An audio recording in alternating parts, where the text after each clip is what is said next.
একমাত্র উদ্ধারকর্তা, ত্রাণকর্তা, মুক্তিদাতা প্রভু যীশু খ্রিস্টের নামে আপনাদের সবাইকে স্বাগত জানাই আজকে আমাদের এই আলোচনাতে।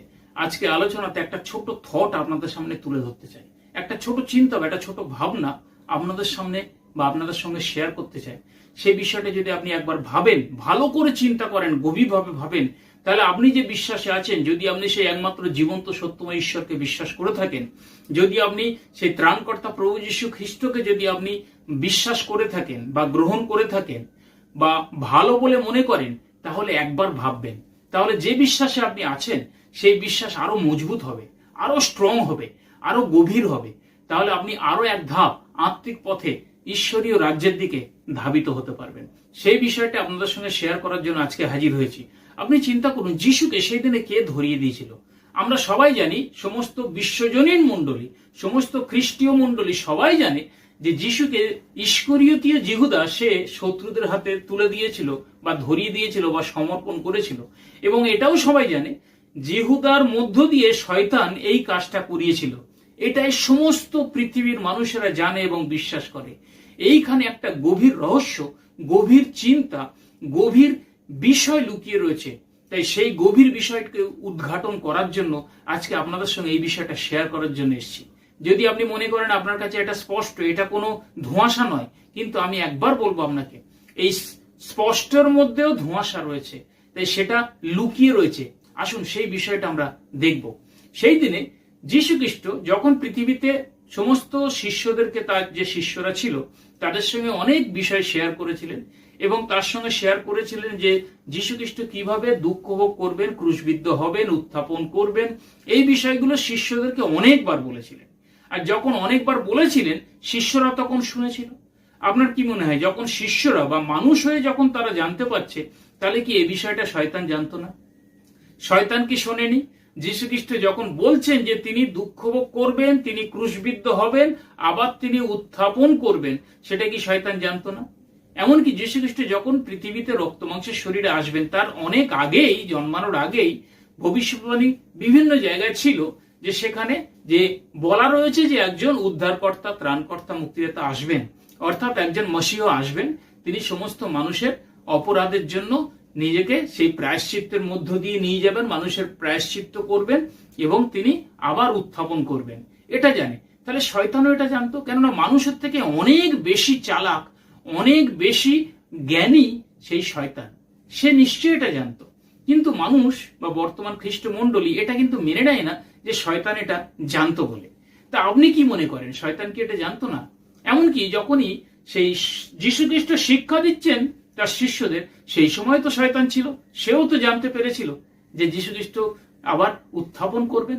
যদিও আমি ছেড়ে দিলাম, আগে জানতে পারিনি, যদিও তিনি জানতেন, শয়তান জানতেন, তথাপি আমি ছেড়ে দিলাম। কিন্তু যীশু যখন তার শিষ্যদের বলছেন, তখন তো সে জানতে পেরেছে যে যীশু খ্রিস্ট উঠবেন, আর উঠলেই তার মস্তক চূর্ণ হয়ে যাবে।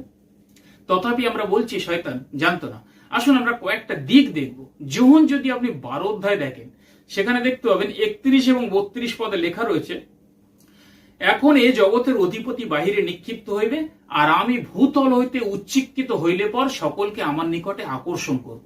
অর্থাৎ যীশু খ্রিস্ট বলছেন যে এই জগতের অধিপতি বাইরে নিক্ষিপ্ত হবে, অর্থাৎ এই জগতের অধিপতি হচ্ছে দিয়াবল বা শয়তানকে বোঝাচ্ছে।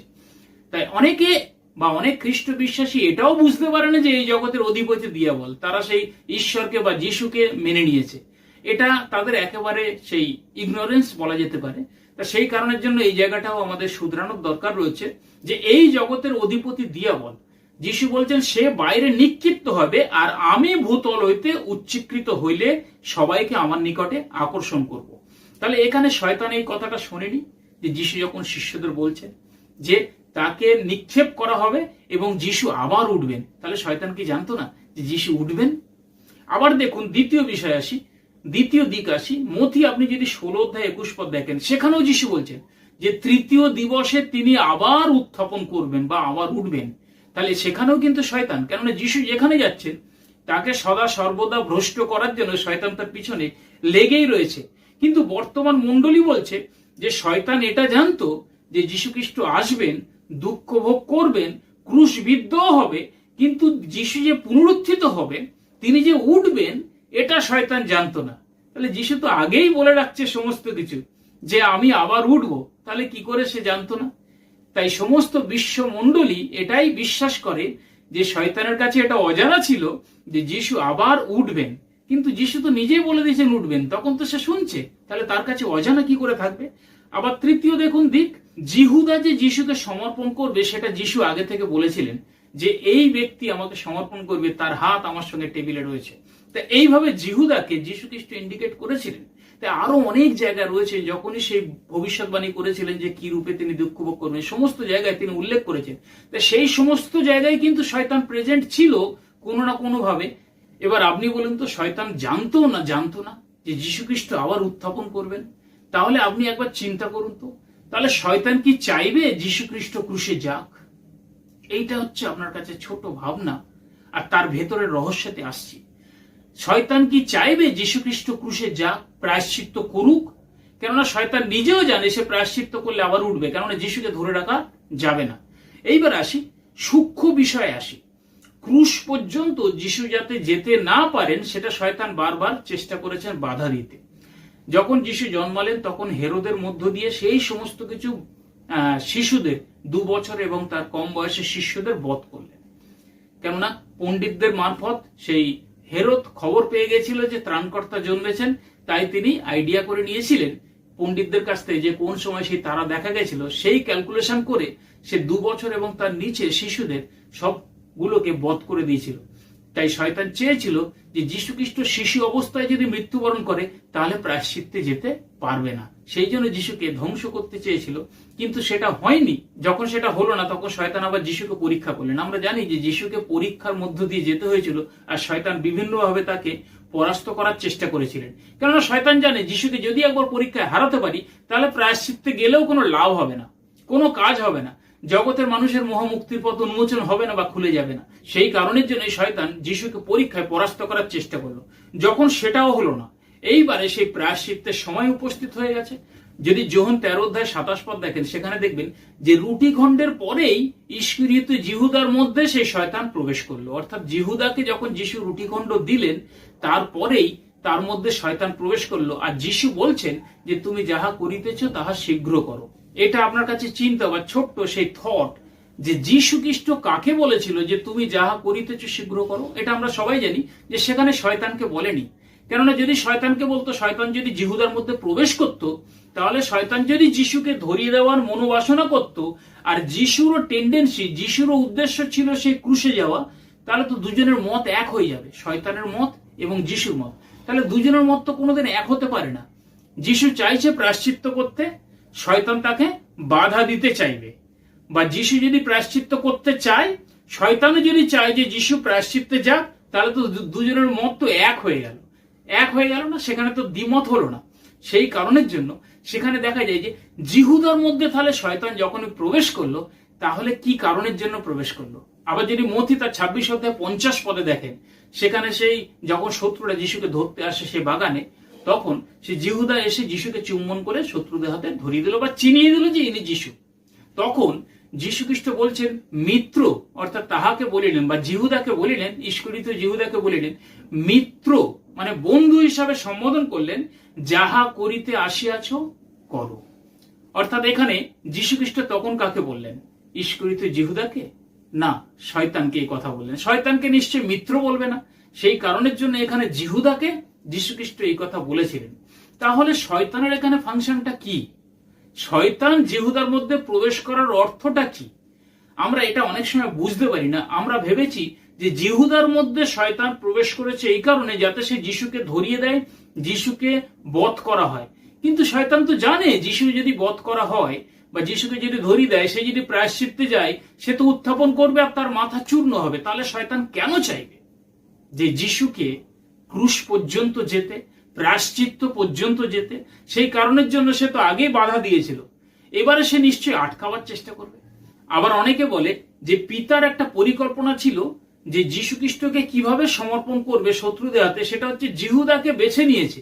তাহলে জিহুদাকে যদি বেছে নেয় পিতা, আপনি ভালো করে এটা চিন্তা করুন, জিহুদাকে যদি সেই কি হিসাবে বা চাবি হিসাবে বেছে নেয় যে যিশুকে এই ধরিয়ে দিক, তাহলে আপনি একবার বলুন তো, তাহলে যীশু খ্রিস্ট এই কথা কেন বললেন? যদি আপনি মথি 26 অধ্যায় 24 পদ দেখেন, সেখানে বলছেন যাহার দ্বারা মনুষ্যপুত্র সমর্পিত হন তাহার জন্ম না হইলে তাহার পক্ষে বরং ভালো ছিল।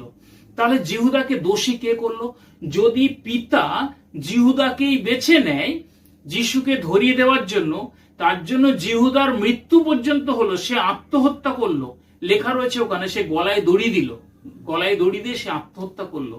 তাহলে সেখানে এই জিহুদার মৃত্যুর জন্য তাহলে তো পিতা দায়ী হয়ে পড়বেন।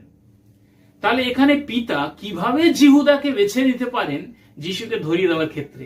তাহলে পিতা কি এত নীচ মন সম্পন্ন হতে পারে? কেননা যিশু বলছেন আমার পিতা পবিত্র, তোমরাও পবিত্র হও।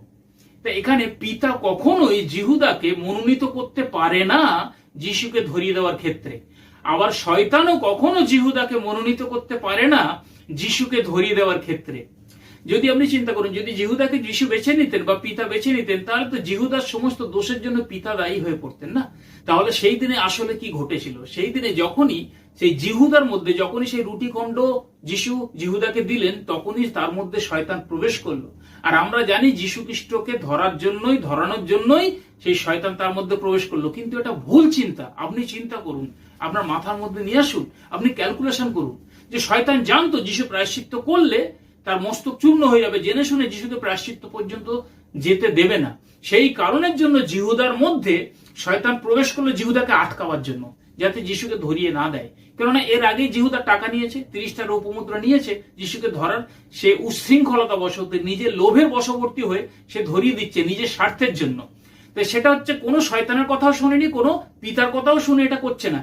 জিহুদা করছে নিজের শক্তিতে, জিহুদা করছে নিজের ইচ্ছা মতো, জিহুদা করছে নিজের স্বার্থের আখেরের জন্য।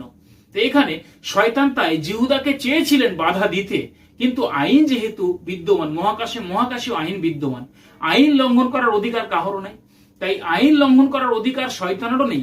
সেই কারণের জন্য সে জিহুদাকে যখনই শেষমেশ বাঁচার জন্য জিহুদাকে বাধা দিতে আসে যে এটা করিস না, যিশুকে ধরাস না, ঠিক সেই পূর্ব মুহূর্তে বলার আগেই ওপর থেকে পিতা শয়তানকে বললেন, তুমি যদি আইন ভেঙে জিহুদাকে বারণ করো, তাহলে আমিও আইন ভেঙে তোমাকে উড়িয়ে দেবো। তুমি যদি আইন ভেঙে জিহুদাকে বাধা দাও যে যিশুকে ধরাস না, তাহলে আমিও আইন ভেঙে তোমাকে ধ্বংস করে দেবো, তোমাকে শেষ করে দেবো, তোমাকে উচ্ছিন্ন করে দেবো। আপনি চিন্তা করুন, যদি মহাকাশের আইন, আপনি আবার বলবেন পিতার আবার আইনের কি দরকার? সমস্ত কিছু সিস্টেম কিন্তু আইনে চলে। কেননা পিতা যদি আইনের মধ্যে না থাকতেন, বা পিতা যদি আইন না মেনটেন করতেন বা না মানেন বা না মানতেন, তাহলে কিন্তু আমাদেরকে এক চুটকিতে ধরে ধরে স্বর্গে নিয়ে চলে যেতেন। কিন্তু সেটা হচ্ছে কি? হচ্ছে না। যখনই কেউ অন্যায় করছে তাকে সঙ্গে সঙ্গে শাস্তি দিতেন। সেটা হচ্ছে কি? হচ্ছে না। তা সেই কারণের জন্য প্রত্যেক মানুষের স্বাধীনতা রয়েছে, তার উপর তিনি হস্তক্ষেপ করেন না। ঠিক একইভাবে মহাকাশেও আইনও বিদ্যমান, সেখানেও তিনি কেউ আইন লঙ্ঘন করে না। ঠিক তখনই সেই পিতা সেই শয়তানকে বলছিল যে তুমি যখনই আইন ভেঙে জিহুদাকে বাধা দেবে, বন্ধ করতে বলবে এই কাজ করতে, তখন আমি কিন্তু আইন ভেঙে তোমাকে ধ্বংস করে দেবো। তাই শয়তান সেদিনে বাধা দিতে চেয়েও জিহুদাকে বাধা দিতে পারেনি। তাই তখনই জিহুদা নিজের স্বেচ্ছাকৃতভাবে যিশুকে সমর্পণ করেছিল। এই মহাসত্য তত্ত্ব, এই গোপন রহস্য, এই চিন্তা আপনি একবার চিন্তা করবেন, দেখবেন আপনিও স্পষ্ট বুঝতে পারবেন। কেননা শয়তান আগে থেকেই জানতো যিশু যদি প্রায়শ্চিত্ত করে তার মস্তক ভেঙে যাবে। তাই শয়তান কি করে যিশুকে প্রায়শ্চিত্ত পর্যন্ত যেতে দেবে? তাই তো সে আটকানোর চেষ্টা করবে। আর সমস্ত খ্রিস্ট মন্ডলী বলছেন যে জিহুদাকে দিয়ে শয়তান এরকম করিয়েছে। কেননা শয়তান জানতো না যিশু উঠবে। শয়তান ভালো করে জানে, মানুষের থেকে অনেক অ্যাডভান্স, সমস্ত খ্রিস্ট বিশ্বাসীর থেকে শয়তান অনেক অ্যাডভান্স। কেননা শাস্ত্র সে জানে, পরীক্ষার সময় শাস্ত্র দিয়ে কথা বলছিল অনেক কিছু। সেই কারণের জন্য শয়তানকে এত কম ভাবে বা এটা হালকা ভাবে নেওয়া ঠিক হবে না। শয়তান অনেক চতুর্গুণ, সায়েন্টিস্ট, সে অনেক বৈজ্ঞানিক মনোভাবের দিক থেকে অনেক অনেক উন্নত। তাই সে সমস্ত কিছু জানতেন। তো এই ছোট্ট চিন্তাটা আপনাদের সঙ্গে শেয়ার করলাম। তাই এরকম আরো যদি আপনি সত্য তত্ত্ব রহস্য জানতে চান, আমাদের সঙ্গে যুক্ত থাকুন, যোগাযোগ করুন। অবশ্যই এমন সেই গোপন রহস্যে পৌঁছাবেন যা যীশু খ্রিস্ট আমাদের সামনে প্রকাশ করেছিলেন এবং ঈশ্বরের বিষয়ে বলেছিলেন এবং শয়তানকে চিনিয়ে দিয়েছিলেন। আমরা অনেক সময় নিজেদের অজান্তে যীশু খ্রিস্ট যাকে শয়তান বলেছে তাকে ঈশ্বর রূপে আমাদের হৃদয়ে বশ করে রেখে তারই উপাসনা আরাধনা করে চলেছি। তাই সেটাকে চিনতে, ভালো করে বিচার বিশ্লেষণ করার জন্য আমাদের সঙ্গে যুক্ত থাকুন। নিজের মধ্যে যে জ্ঞান লুকিয়ে রয়েছে সেটাকে ব্যবহার করুন, দেখবেন আপনার কাছে উত্তর রয়েছে। তাহলে অবশ্যই আপনি সেই এক ধাপ আত্মিক দিকে বৃদ্ধি পেতে থাকবেন। প্রভুর মহানামে ধন্যবাদ দিয়ে আজকে আলোচনা এখানে শেষ করছি। ধন্যবাদ।